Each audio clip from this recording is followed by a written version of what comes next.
Olá, gente, sejam bem-vindos.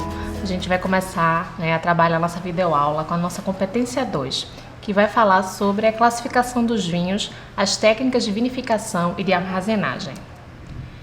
Então, só para que a gente possa compreender e não mais fazer confusão, a vitivinicultura é o quê? A atividade de seleção de mudas, plantio, colheita e produção do vinho.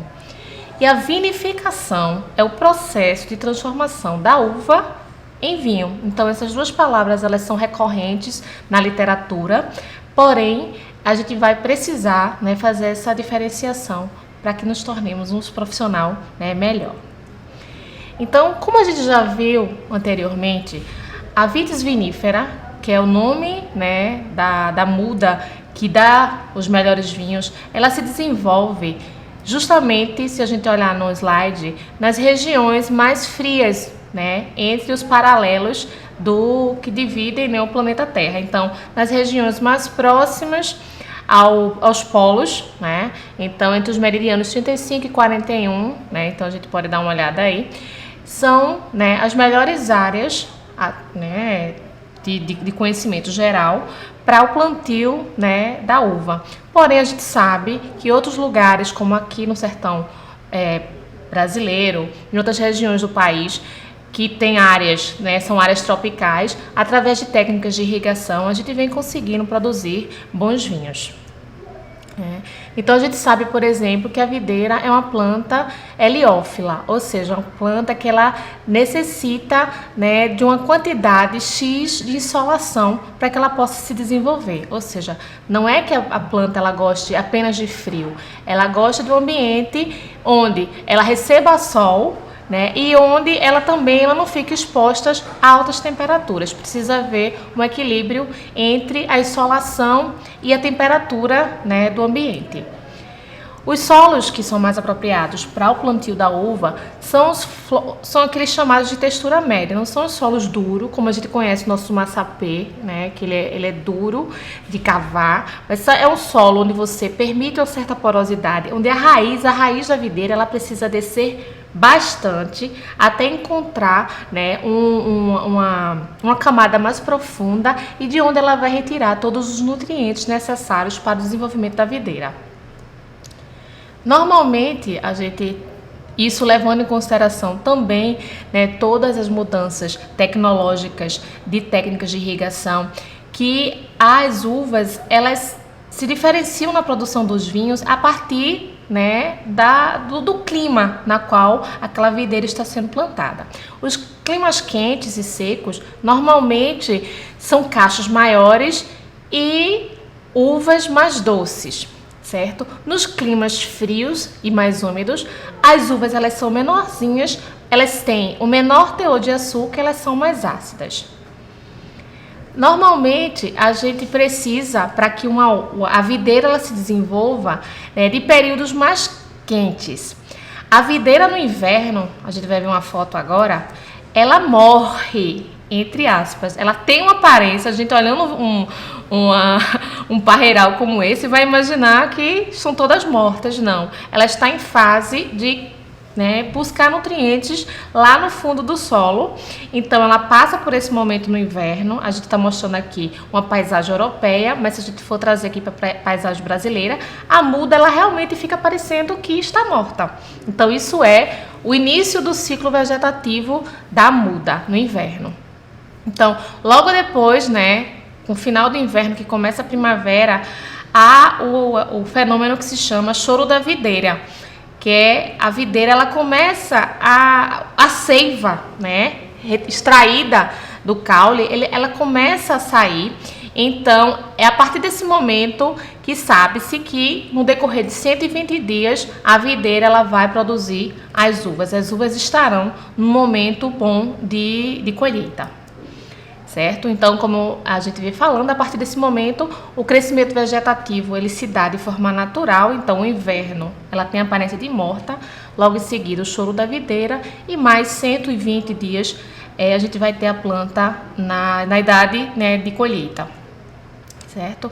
Então, na época do verão, um pouco antes do verão, a parreira ela está tão cheia de folhas que é necessário a gente fazer uma poda para que as uvas elas se desenvolvam melhor, porque senão aquele caule ele também vai estar alimentando as folhas. Quanto menos as folhas têm que estar no número equivalente, equilibrado, para que não falte nutrientes para as uvas, né? Então o caule ele não só vai alimentar as folhas, ele vai alimentar principalmente as uvas. Então é necessário fazer uma poda. E no verão a gente tem um período de colheita, né? Então se a gente for fazer um ciclo vegetativo, né, de um ano para a uva. Então, quando a gente vai falar de que forma plantar essa parreira, a gente tem do nosso lado esquerdo o sistema de plantação por latada, que é o uso de pergolados. A planta, né, a videira, ela é uma planta trepadeira. Então, ela pode estar no solo, ela encontrou algum obstáculo, ela vai logo subindo. Então, você tem do lado esquerdo a tradição do sistema de condução enlatada, ou seja, o pergolado, que apesar de produzir bastante, por ser muito próximo uma da outra, há um indício muito grande de ter fungos e bactérias. Já o nosso modelo de sistema de condução, que está à direita do slide, ele é o mais utilizado. As técnicas mais modernas, né, utilizam a espaldeira, que é, né, a condução da vinha em filas, certo? Isso produz menos uvas. Você tem uma produção menor, porém com menos risco de ser atacado por fungos e bactérias. Normalmente, qual é a melhor área para o vinhedo? É uma área de encosta, né? Uma encosta não é planalto e também não é planície. Então a gente tem uma área, né, de preferência próxima aos rios, né, próximo a algum leito de rio, de lago, e com um leve declive, para que a gente possa, né, ter um melhor período de insolação e, lógico, também se beneficiar, por exemplo, da umidade certa para aquelas videiras. A colheita, né, é uma fase que é muito importante, porque você precisa saber o momento certo de colher a uva. Então, não é só a percepção visual, mas também a percepção do grau de maturidade daquela uva. A tecnologia, né, ela nos permite, por exemplo, o uso do mostímetro. A gente vai ver a seguir. Ele parece um termômetro, mas na verdade ele vai medir o mosto da uva, ou seja, a quantidade de açúcar que aquela uva ela vai produzir. Então a gente sabe que para cada 17 gramas de açúcar no mosto, a gente vai equivaler a 1 grau de álcool. Então, através dessa medição, a gente consegue ver qual o momento certo de colher as uvas. A gente sabe, por exemplo, que há variação no tipo de colheita. Nos grandes terrenos planos, né, a gente tem a colheita, né, mecanizada. Ela permite, por exemplo, que você colha muito mais uvas em um pouco espaço de tempo.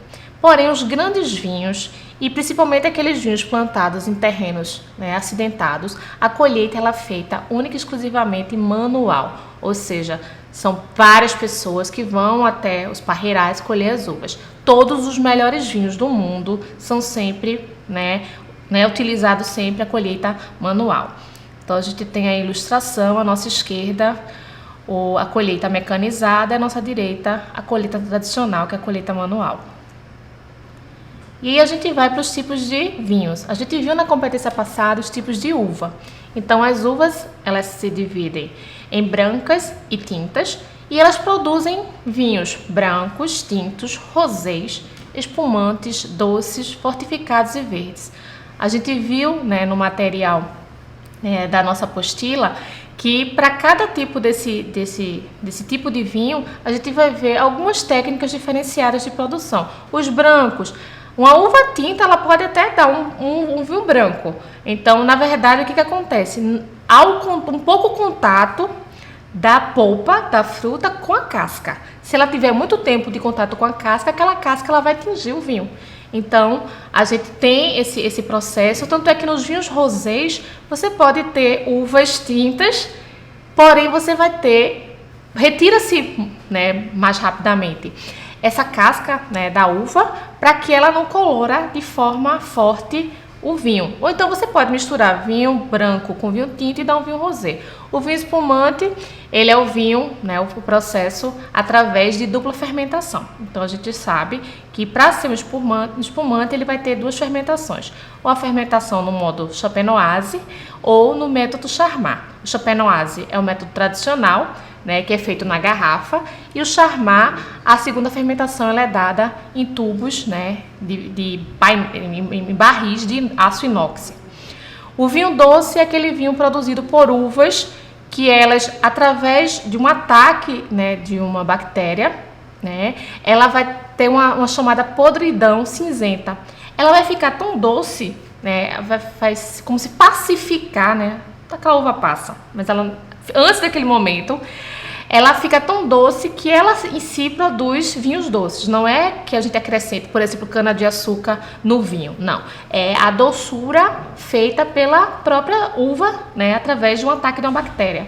Os vinhos fortificados, eles são aqueles vinhos onde a gente tem o acréscimo de aguardente, né, então um dos clássicos é o vinho Xerez, que é o vinho espanhol, vocês vão pesquisar sobre isso.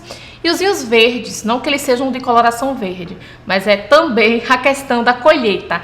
A colheita da uva ela é feita ao momento anterior, né, ao que a gente chama de maturidade da uva. Ela é feita um pouquinho antes e esses vinhos são os vinhos, né, a tradição é no vinho de Portugal, e eles são vinhos para serem consumidos jovens.